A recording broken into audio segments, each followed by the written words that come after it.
In the emergency department, I have to juggle the needs of 10 or 15 patients at one time. You, I'm sure, have to juggle different responsibilities, whether it's at work or at home. But how do we begin to make that, how do we begin to make that journey from me to we? And what do we do to make that happen?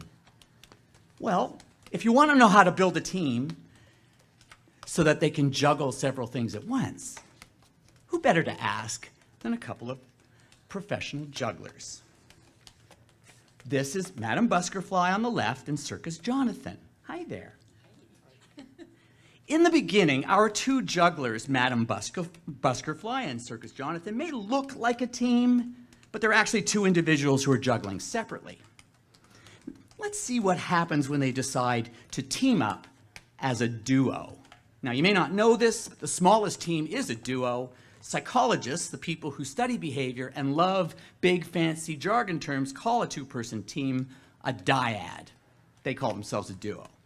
So let's see what they have to do to get into sync with one another. The first thing they have to do is build a team.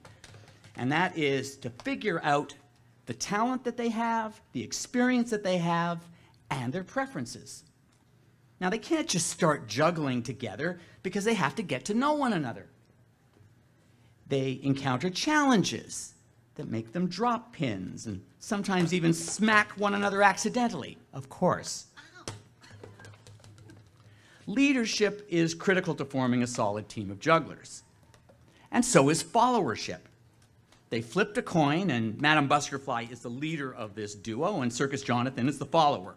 Now, a good leader figures out everyone's superpower, what they do really well, and positions themselves to do what they do best.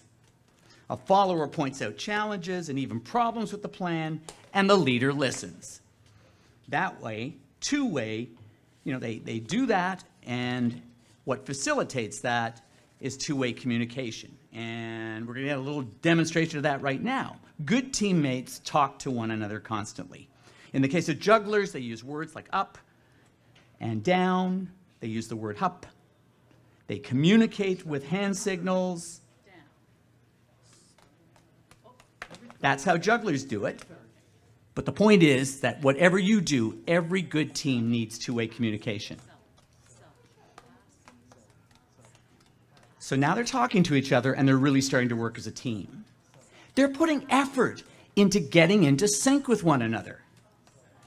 A more experienced juggler might move closer to one who's just learning. These two are professionals, but in that case, what if you had a novice and you had an experienced juggler? Well, the experienced juggler might move a little closer to the newbie to make it easier for them to pick up the pins. They might change their angle. The idea is to prime the less experienced one to do well so the team does well. And whatever you do, a good leader does exactly that. They prime you to succeed even if you're new to the team. Instead of juggling 6 pins, they might juggle 3 pins. Or they might mostly juggle as individuals and then every once in a while, share a pin just to look like they're juggling as a team when in fact they're mostly juggling together. The effort that you're seeing right now in a very short example is what psychologists call the coordination cost. Whether you work in an office, a clinic, a sports team, or a car repair shop, you have to put the time and effort into building a great team. In workplaces that have high turnover, sometimes they decide it's not worth the effort to train the newbies.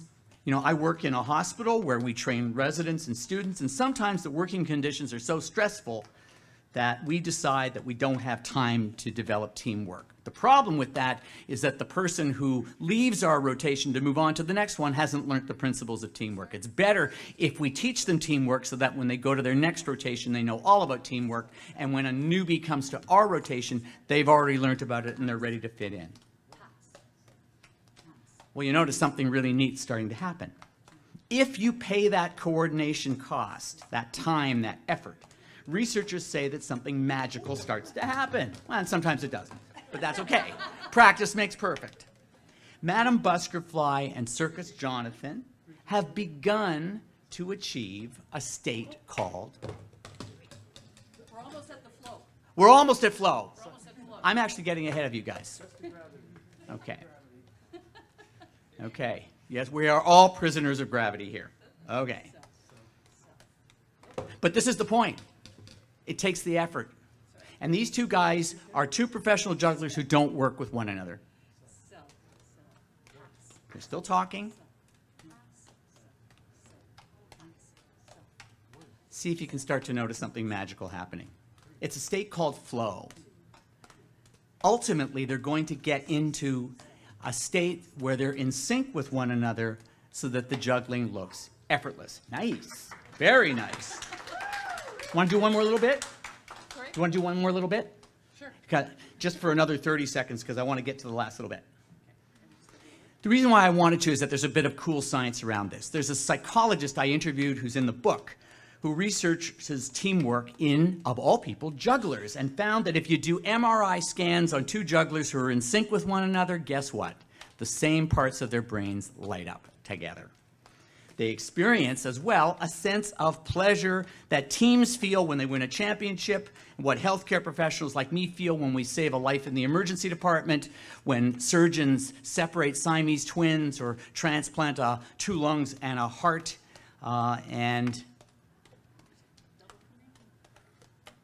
nice. How about a nice hand for Madam Buskerfly and Circus Jonathan? That's a cool demonstration.